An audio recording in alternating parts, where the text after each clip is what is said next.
Welcome, guys. Today we're going to begin the lectures from section 4. So, previously we did till section 3, and before I begin, just make sure that you guys are wearing headphones and you are taking notes along the lecture so that if you have any other questions, you can always WhatsApp me and I can answer them. Guys, we've already done the first 3 sections of our syllabus, and there are just 2 sections that are left for this term, and hopefully when you go for your exams, remember the entire syllabus like that, section 1 till section 5 will be part of your exam.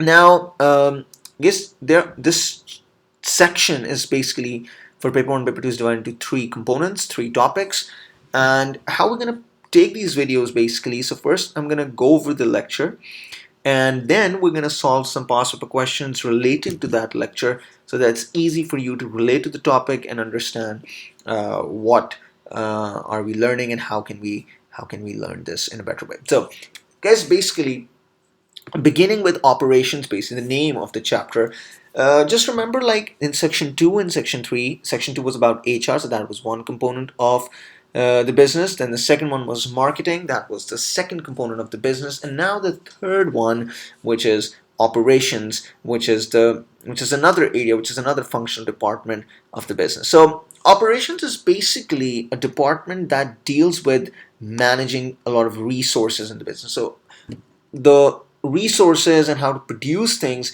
are basically done in operations. They also control the workflow, so how things will be produced, what kind of goods will come out, and how efficient they are. And areas of flexibility and innovation are basically the responsibility. So you kind of think like when marketing brings in the idea from research, so marketing stays okay, I have researched the market, and you know what basically people want: a pack of t-shirts that are mostly in black, gray, and red color, and now I want you guys to make those t-shirts. So that's the job of the operations. Marketing will also tell them what's feasible, and so customers are not willing to pay more than, for example, $10 for the pack, so they need to make sure that the quality is maintained at the same price and they're efficient enough to basically handle. So kind of these are like people who control the production lines. These are people who kind of make things happen in terms of physical goods. So how does operations actually take that information into account and then finally produce the output? So there's something called the transformation process or the production process. And remember, guys, this can be tested as a definition as well. So a production process or a transformation process is basically how you take those land, labor, capital, put them through a process, and finally generate goods and services. So for, like, we took the example of the t-shirts, so the land would be the cotton, the labor will be the tailors, the capital would be the machines, and enterprise are basically the skills of those people who actually combine them and then run through, and finally you have a t-shirt at the end of the day. So why is this so important? Like, if or without production process, why can't I basically run a business? So because naturally, if you're not producing any sort of goods or services, then naturally you can't really have any product, and if you don't have a product or a service, you can't sell it, and of course then there's no point. So in business, this production process and the transformation process is exactly the same. Remember this. The aim is to basically add value into the business. So without this, value addition is not possible.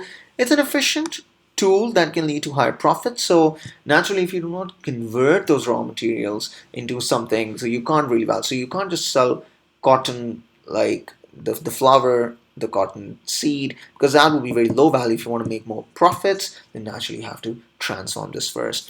And naturally, the amount of profits that you're going to gain will actually depend how efficient you are with the transformation process. So think about this. So for example, one factory takes, I don't know, 10 uh, cotton bags and produce 10 t-shirts, but there's another factory that takes 10 cotton bags but produces 20 t-shirts. So the more you can produce with the given input, the higher would be your effectiveness and efficiency, and that way you can be a better company at the end of the day. Now, guys, in the first section we learned a lot about capital. So we learned that capital is basically all the man-made resources. But there's another form of capital that we did not talk about that's particularly discussed in section 4, and you will get short questions on this, and this is called the intellectual capital. So it's basically, it has two definitions. Before we begin understanding that definition, let's just learn what intellectual capital is about, like in simple layman terms. So intellectual capital is basically something that adds value to the business but does not have a physical, uh, like it's not there in a tangible form. So for example, the brand name is part of the intellectual capital because it doesn't exist as an, you can't touch the brand name, but it definitely adds value to the business. So now let's hit the definition, which says it's basically the value of the company exceeds its tangible assets, or in other words, an easier definition is it's the brains and minds of the staff to come up with ideas in sectors like advertising and consulting. So this is mostly present in those areas where product is of less important and where you offer some sort of service, and in that service you need a lot of knowledge. And for example, IT companies or these softwares, they have like kind of a lot of intangible capital, which is also called the intellectual capital of the business. Now, I guess there are multiple types of. The first is the human capital. Human capital, basically, for example, for a school, the human capital would be the resources, the brains and the minds of the teachers there. So you can't really physically feel the teachers, but the knowledge that they have actually helps you produce the quality education that you're aiming for. The second is the structural capital, which is basically the databases or the information system. So it's basically what sets you apart, some mechanism that you have to be better in the market. And the last one is relations capital. That's good links with suppliers and customers. So companies that have access to these can actually leverage a lot in the market. Now, how can you actually increase this, or why is this intellectual capital so important? How does it help you to value your business? So number one, remember, I won't get into this detail because we have to discuss in section 5. Just remember that there is some document in the business which is called the balance sheet, and it actually tells you how much you're worth. So kind of like a paper. Think of it like a paper that has a lot of assets and liabilities listed, but think of it as a sheet that tells you that, okay, this is how much your company is worth. So the more intellectual capital you have, the higher will be the value in the balance sheet. The second way it's important to the business is because it gives you capabilities that your rival organizations do not have. So for example, Google has intellectual properties that counterparts like Yahoo did not have, and that's why Google became the market leader when it came out in the search engine area. It's also a tool for your innovation, and it offers you a lot of distinctive brand names and helps you to people to recognize you in a quicker way. That's why the value of your company starts to go up. People have more. People think that you're a more valuable company because you're more distinct in your approach. And sometimes it even helps you to attract government grants because companies that have intellectual capital usually have a lot of growth potential. And it's not just with the government, I would say it's even allows you to get money from investors as well. So attract government grants, and you can even have investors as well. So let me just investors. Okay. And then these are two very, very important definitions that we need to do, and it's probably one of the most important definitions in your syllabus. So effectiveness and efficiency. A lot of students really do not understand the difference, and sometimes they write the same thing. Just think about effectiveness is like first setting a goal. So it's the ability to businesses set those goals and meet those goals in a way that it brings profit to the company. Rather than just being efficient, you have to be effective as well. So it's basically doing the right thing. Think about it this way. So my customer wanted those 3 t-shirts in blue, for example, in gray, black, and red. Now, if I do not meet my customer's expectation using those inputs, I'm not being effective. Maybe I'm very efficient, so maybe I'm able to produce those shirts at a very low cost, but that's not effectiveness. Effectiveness is to meet the objectives in the most profitable way rather than just being efficient with your production. Efficiency, on the other hand, is basically when you give a task and you measure them against preset standards that indicates the best use of time, money, and labor. And it basically tells you how, creating more output with minimum inputs, so that the higher the efficiency, basically, it's basically helps you to be uh, um, better business. Now you also have to remember something, and these two words are very important because they are part of your understanding. Just have a look. Effectiveness was doing the right thing. So making those red, black, and gray shirts is being effective. So if I'm making these shirts and I'm satisfying my customers, that's what I'm doing. I am being efficient. However, efficiency would mean doing the thing right, which means that, okay, I am making those red, black, but can I control cost? Can I control the speed? Can I get those t-shirts? I've made them. Can I get those t-shirts to my customers in the right time? So just make sure that's the difference between the two. So if you're not clear, just rewind the video and listen to the definition clearly. Now, what's the benefit of becoming efficient? So why should I strive? Why should the operation strive so much in trying to become so efficient? What are the benefits that I can gain? So number one is it's one of the objectives of the company. So every business wants to have a higher efficiency so they can get more productivity and they can have more growth in the market and so on. It also is important for businesses to become successful because their land labor capital, if they're wasting it, then hopefully they will not be able to meet their objectives easily. It also helps you to prevent loss of market share because if you're not efficient, if you're not utilizing your resources in the best possible way, then what your competitor is going to offer the same quality but at a lower price and pretty much throw you out of the market. It also helps you to add value into the product. Now, this is something that a lot of students have a question: okay, how can efficiency add value? So, if I am if I'm also producing the shirt in 1 hour, the other one person is producing in 2 hours. Why is the person who's going to make in 1 hour will be able to add more value? And the reason behind that is, okay, the same time can help you produce more goods, and that can help you lower costs in the long run.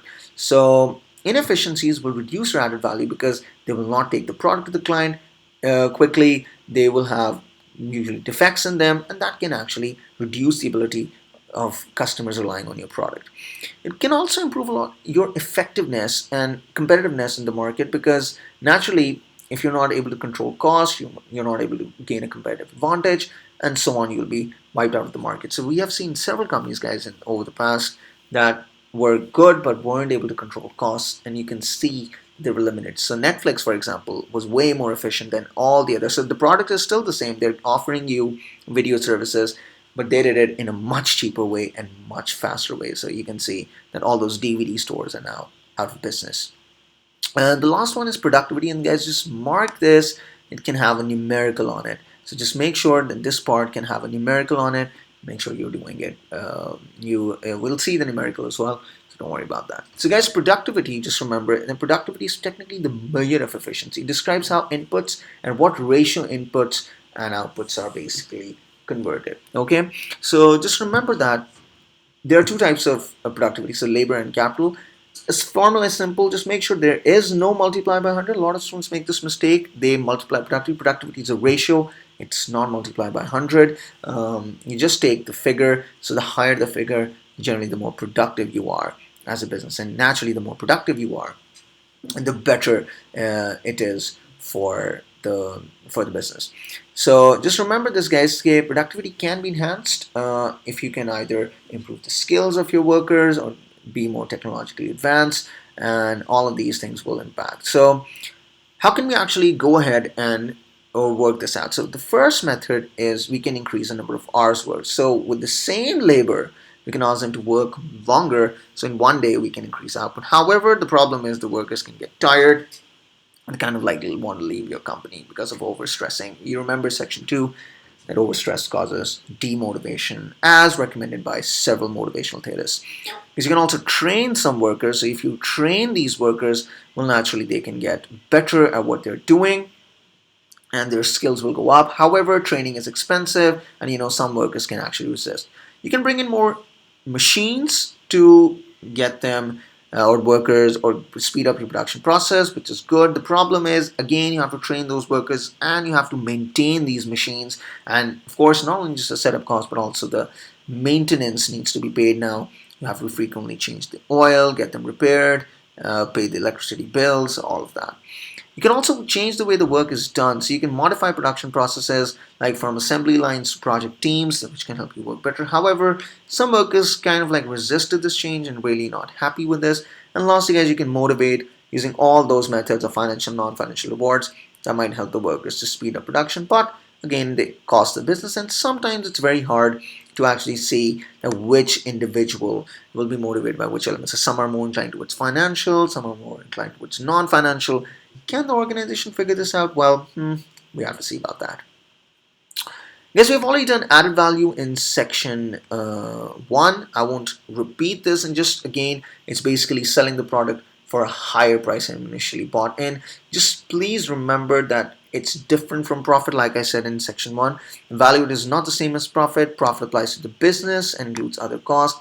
Value added applies to a product or the service. It's just to the product, and the concept value added can be linked with multiple concepts. We've already discussed that marketing can help you advance your added value, operations can help you advance, and operations decisions can help you to add value to the product. So it's again a very important question. The only reason, guys, I've mentioned this over here because when it comes in a short question, so for 2 marks the definition will remain the same, but part B can be from section 4 or section 1. So just make sure you do this, keeping both the sections in mind.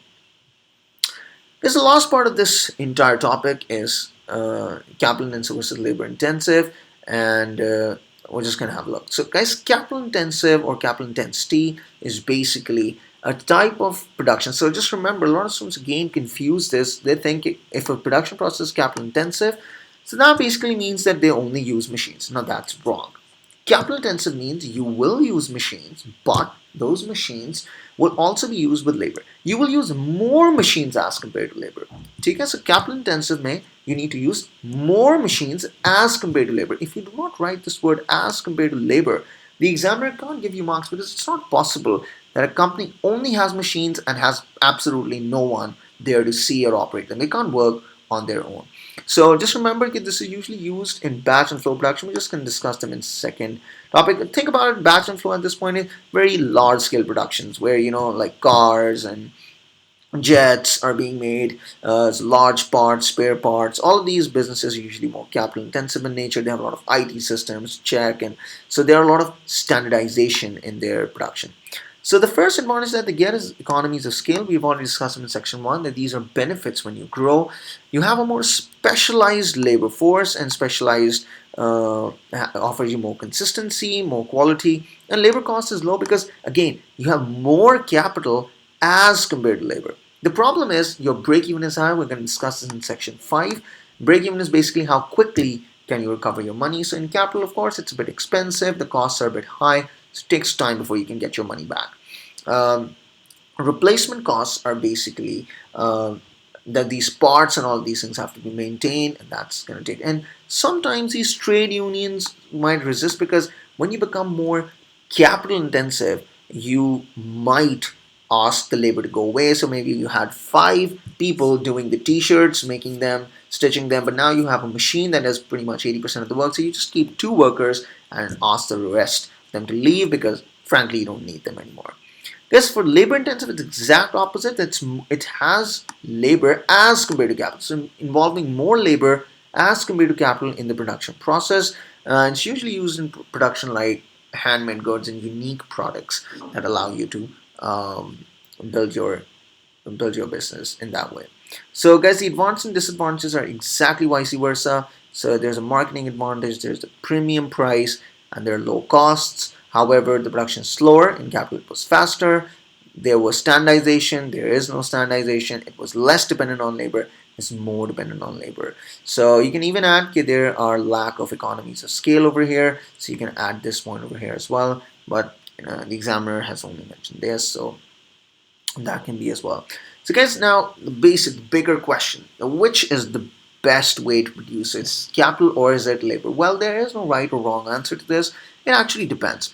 So what kind of product are you making? So if you're making a product that is very distinctive, it needs to be tailored, then probably for you, labor is a better option. But if you're making a product that needs to be standardized, then maybe capital is better. What's the price of the method? So how expensive will it be? So for example, in developing countries, labor is more cheaper, but in developed, capital is more cheaper. What is the size of the firm? Can you actually afford the method? So if you're a large company, you can probably go ahead with capital and machines. You can wait for the money to come back. But for a small business, well, they can't do that. What's your competitor doing? Is your competitor using the same strategy, or has the competitor changed it? So if the competitor has changed this, probably you want to look into it and see, okay, how can you actually improve the quality? What is the size of your business? Large businesses can go ahead with capital intensive. And which production do you use? So batch, flow. If you're using large scale production, then capital is a better option for sure. So guys, this was basically the first topic. Just read it from your notes as well. Let's just see a few questions you really want to see. So just to give you an idea that all of the things we've done here, these are exact past paper questions. You can see the years written on them. That the term operational efficiency or efficiency is exact business giving a task and measured against preset standards and against the best use of time, money, and labor. It's also doing the right thing, avoid mistakes, maximum output, minimum input. So all of these words were there in the definition. The way to measure efficiency, so guys, like I said, that the only way you can measure efficiency is through labor and capital productivity, and these are the two. So productivity is basically the measure of efficiency. We've already seen.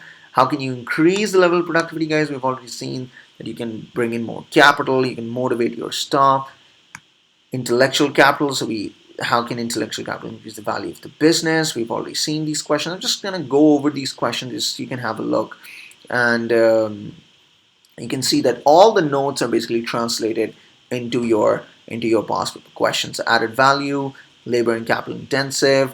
I would actually encourage that if you keep pausing the video and try to attempt these questions. I'm just going to go over and like process innovation. This is guys basically from the next chapter, but it's just linked to this part.